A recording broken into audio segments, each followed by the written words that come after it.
Now that we've wrapped up the pre-production part of the process, we can have some productive production discussions. That's a lot of alliteration. It is now time for us to move into the next phase of creating your podcast, the production phase. Before diving too deep into the world of equipment, I do want to quickly remind you that you already have everything you need to create a podcast. The fact that you're watching me right now means you have a device that has an internet connection, it probably has a microphone, and it probably also maybe even has a camera. That is everything that you need right there. But I'm also assuming that you want to take things a little further, and maybe you do want to expand a little bit beyond that, and that's kind of what we're going to cover in this course. But if you're limited to your phone or your computer or whatever device you're taking this course on right now, that is enough to produce a really great sounding and just really awesome and interesting podcast. Sometimes you hear people online say that gear doesn't matter, and I like to say that gear doesn't not matter, because there are certain things that you just can't do without proper equipment. No matter what device you're using, if you're using your phone's built-in microphone or you're using a really nice studio setup, if you don't have a microphone of some kind, it's really hard to record audio.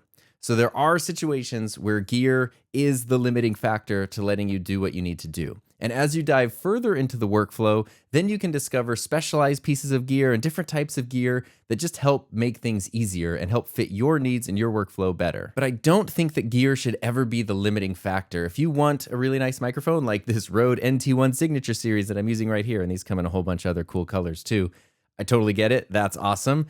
But if you're saying that you can't start your podcast until you save up enough money to get a microphone like this, and you don't know how long it's going to be to save up your money, just remember that the one thing you can never get back is your time. That goes for a lot of things in life. But if you start your podcast right now with what you have, you will be so much better off later on. Imagine 6 months or a year from now having already completed a season or more's worth of episodes versus not even getting started until you have all the perfect gear, which honestly, the perfect gear doesn't exist anyway, so you might as well just get started with what you have. So I really don't want anyone to feel discouraged because of the equipment they do or they do not have, whatever you're using.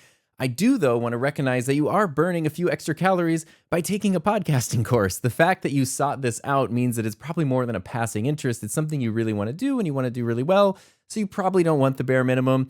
I'm guessing you want to level things up as much as you can right now. So let's take a bit of time now, talk about gear. We'll talk about hardware and software and how different pieces of equipment fit into the production process. So all that in mind, what do you need to start a podcast if you want to step beyond just the phone or the basics to record? Obviously, you will need a microphone. And we're going to cover different microphones in the next section, which is all about mic selection. You're going to need some way of recording your audio. So that might be a software application. That might be a standalone mixer or recorder like the Rodecaster that I'm using right here. And you'll also need a good pair of headphones to check your audio and help you edit later on. So once you select your microphone, you're going to need some sort of stand or a mount for it. There's a bunch of different kinds. I'm using a tall boom arm right now. That's what this microphone is on. But there are also low profile boom arms like this one right here. And there are also tabletop stands like the one I'm using right here. And these are basically the three most common types of mic arms and mic stands. It's very easy to overlook things like this. But once you get your microphone and you realize that you need to put it somewhere while you're recording, then you understand the importance of stands. As is the case with most things, there is no right or wrong, clear, best or worst when it comes to arms and stands. It just kind of depends on what your workflow needs.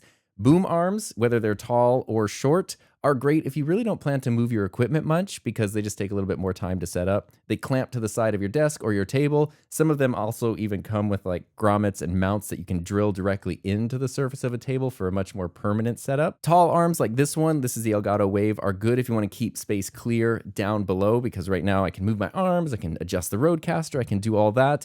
And you want to avoid having things kind of being blocked right there. They can be a little tricky though, sort of depending on maybe your face might get blocked, your eye line might get blocked with someone, since especially if you're sitting down, you tend to be a little bit lower than the arm, and positioning your microphone can sometimes be a little tricky on a tall boom arm. And that's where low profile arms like this Elgato low profile come into play because they do just kind of keep a lower profile. And that means it's super easy to kind of keep things open, not block your face. But I do have this kind of lifted up since I'm standing right now, but a lot of times when you're sitting at a desk with a low profile arm, and then if you have like keyboards or something you need to see right here, they can sometimes make it a little tricky to access that stuff.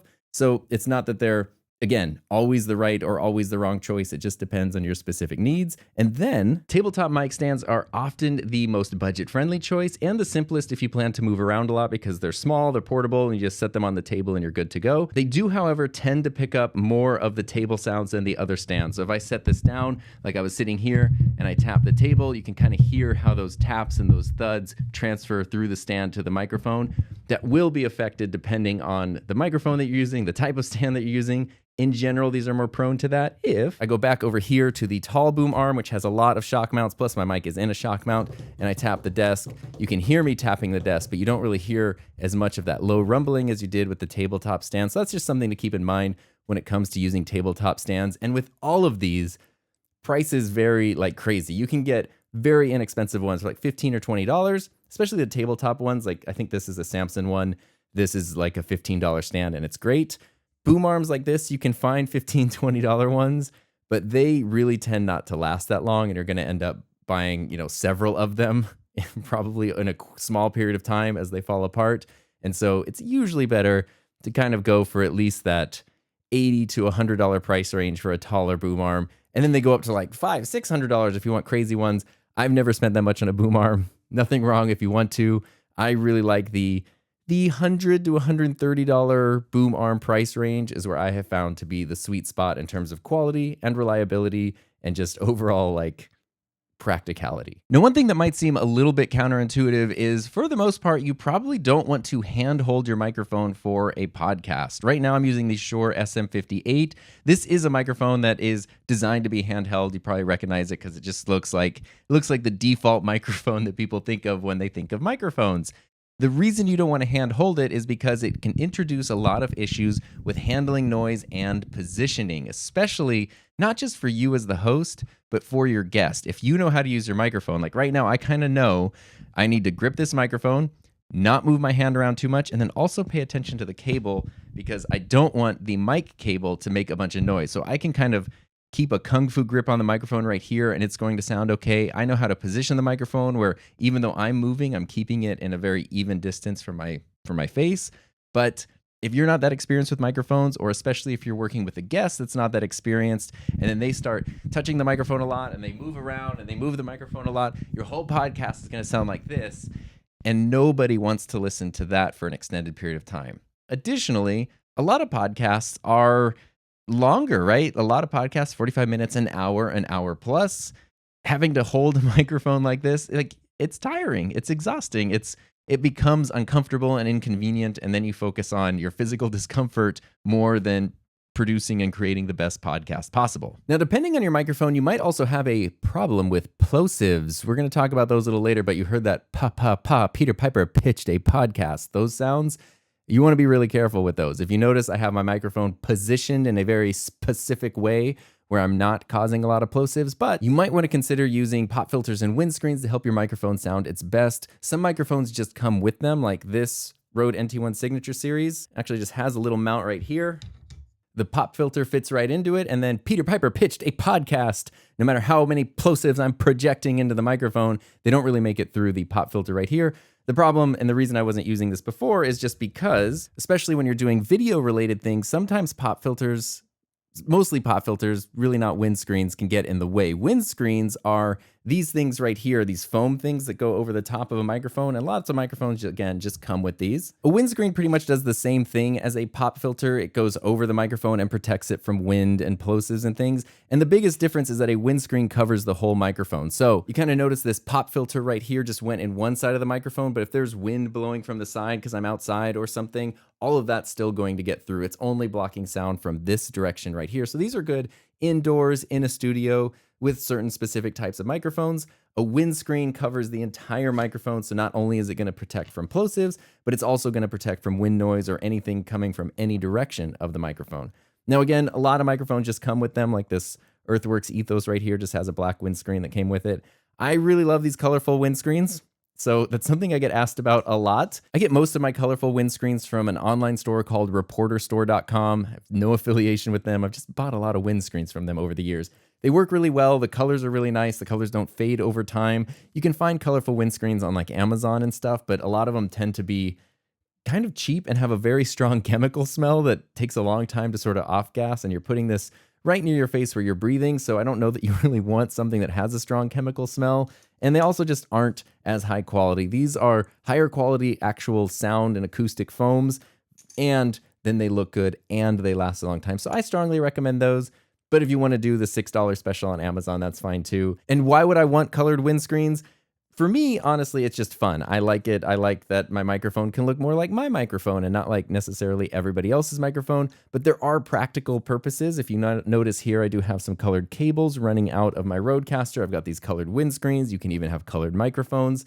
In addition to just sort of looking cool and sort of making things visually appealing in the way that you want to, you can use colored accessories to actually kind of match things together, especially on something like the Rodecaster here. I can actually assign colors to these channels. So the buttons, this channel's blue, green, pink. I could make sure to have a blue cable go into the blue channel that is used with a blue microphone or a microphone with a blue windscreen. And I could even then put blue headphones on that channel. So that way the blue person is channel 1, the green person is channel 2, the pink person is channel 3. And if you're somebody running a podcast and you're doing the mixer and everyone's using the exact same equipment, it can sometimes be a little bit confusing to remember which person is microphone 1, which person's microphone 2. And so if you kind of know blue is 1, green is 2, you can very easily change. It just kind of helps reduce potential for errors. So in addition to just being fun and awesome, there are really practical purposes for using color in your podcast setup if you want to. So as we're talking about all the essentials that you need to get started with your podcast, microphones, some kind of audio recorder, microphone stand, windscreens, there's so many other little things. It's Blink-182 would say, all the small things. You really need those to put your podcast together.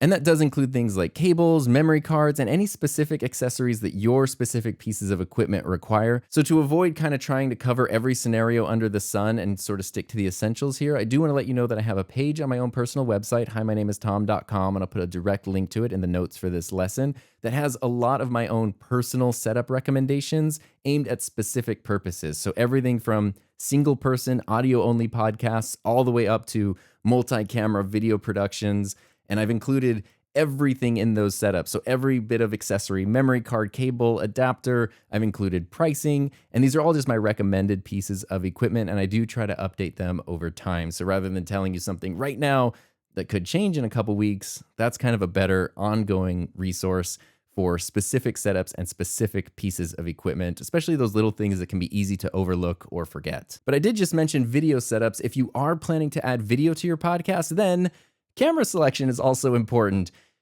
Whole camera, using cameras, and that whole world is a little bit beyond the scope of this lesson and this course to teach everything about cameras.